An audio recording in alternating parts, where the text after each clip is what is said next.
Hello and welcome to 5th grade strings. I am Mr. Casey Newman. Mrs. Post and I are very excited about this year of strings. We always look forward to the enjoyment the kids get out of learning something new, and we appreciate you supporting them in this endeavor. During this presentation, I'll give you all the answers to the questions you may have, and if not, I'll give you contact information for how to ask questions. Speaking of, again, I am Mr. Casey Newman. I will be teaching the 5th grade strings at Hidden Forest Elementary and Coker Elementary. My email address is there to the right. Mrs. Post will be teaching at Thousand Oaks Elementary, and you see her information there as well. For the most up-to-date information, you'll want to go to our orchestra website, which is on our Bradley website, bradleyorchestra.weebly.com. We update this very often, and it has the most up-to-date information about what we're doing. A big portion of this presentation is about instrument selection. We do have to give some warnings about where not to go to get instruments. It would seem as a parent that you want to make sure your child is really interested in something before you make the investment. But with stringed instruments, it is so easy to get an instrument that sounds terrible, it's difficult to tune, difficult to repair, and really just more of a toy than an instrument, that it can really set your child up for failure before they've even played a note. So these are our cautions on those. These are real world examples that I have picked from the internet this last week. Here's a violin for $34. It's even blue. And yes, we prefer these instruments be like wood colored the way they should be. This looks like a great deal, but again, this is a toy. It would be difficult for me to get a good sound, Mrs. Post to get a good sound on this instrument, because it's just not a good beginner instrument. I found one for $68, which includes the case and the shoulder rest and strings and rosin, and it's all junk. Sorry, but it's just not a good instrument. The big thing here is when something breaks, not if. There's always a string that can break or some issue with the bow. You have no place to take this instrument to get it repaired, and some of our local shops will refuse to repair these online. Check this out. eBay cello, $11. Very tempting for a parent if you're not sure that your fickle child is going to stay with this, but trust me, they will have little to no chance of getting a good sound or being successful on these instruments. We often see horror stories about what comes in the mail from these instruments. So again, no eBay, no Walmart, no Amazon. I encourage you, please rent from a local shop. That is what 100% of our students should be doing. A local shop will have a repair shop.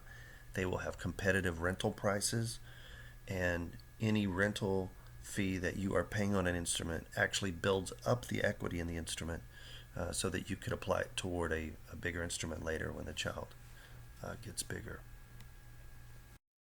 Terra Nova Violins is one of our local shops we recommend. They are located there on Blanco near North Star Mall, and we've done work with them for years. They do a great job, competitive plans. Antonio Strad has been in San Antonio for a very long time. They build their own instruments. They're high quality. They build sturdy student instruments, and they have competitive pricing. They're at San Pedro, where San Pedro and 281 split, in kind of a pinkish building. Alamo City Strings with Richard and Robin Armstrong. They are now actually part of Hilgi Music, and so their shop is at 18130 San Pedro in the Hilgi Music Store, and they do great work, good instruments. So Alamo City Strings is another one. These three are our main ones that we can recommend because they do have a repair shop. Another supply they'll need is Essential Elements 2000. It's the method book. They'll need it for their instrument. This is something you could definitely get off Amazon or go to a Barnes & Noble sometimes and find, usually for about $7, $8 or so. This will be a big part of their instruction. I should also tell you that we also provide the kids with another book that we create that's more of a letter book that they will be working a lot out of. We get them comfortable with that before we overwhelm overwhelm them with the music reading. They'll also need something called first frets. This is a sticker that basically tells them where to put their fingers. Now, if they play bass or certain types of violas, sometimes they don't have it in that size. They don't make bass ones. So don't worry about that. We can put special tapes on there. But otherwise, they do need to have first fret tapes so they won't become frustrated when we start putting down fingers. Every child will need a folding music stand. This is one area where I find that oftentimes you find the cheaper ones are sturdier. The less plastic parts they have, the better product they usually are. They will need these for concerts, and they'll need these for class. They'll have to bring these to class. So a lot of times they'll come in a bag. We just suggest label everything because a lot of times these all look alike. Rosin is kind of like hairspray for the bow. It makes it make a nice sound. We will show them how to use it and when to use it. You don't have to buy an expensive rosin, and oftentimes it will come with the outfit that you rent when you rent from the local shop.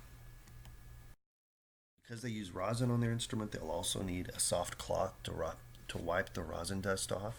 It'll leave like a white powder on there, and we want to make sure they can clean that off. Doesn't have to be a fancy one like this one. It can just be a nice soft cloth that they use only for wiping off rosin. If your child chooses cello or bass, they will need a rock stop. This keeps the instrument from slipping on the floor, and those come in a variety of colors. They're usually about 3 or 4 inches wide, and they just put their end pin in there to keep it from sliding. If your child chooses violin or viola, they'll need a shoulder rest. You might be thinking, why don't they just put that on the instrument? Well, because the instruments are different sizes, kids are made differently, so shoulder rest is something that they'll have. Viola, that's what it looks like, and that raises up the instrument so they can play. Let's talk about string days and times. Again, me and Mrs. Post will be team teaching at Coker Elementary. That'll be on Tuesdays and Thursdays from 3 to 3:45. First day is the 17th, and we'll go all the way through the 14th. If your child's at Thousand Oaks, that is Mrs. Post, and she is the teacher of record there. And their first day is the 16th, but they're on Mondays and Wednesdays from 3:15 to 4 p.m. Last day, April 15th. Hidden Forest, Mr. Newman is their teacher. That's me. Mondays and Wednesdays, 3 to 3:45. We will be in the music room there at Hidden Forest, and our last day is April 15th. First day, the 16th. Pickup locations. Coker, we have the class in the gym, so that's where we pick up from, is that back bus loop at 3:45 if your child rides, if they're a rider.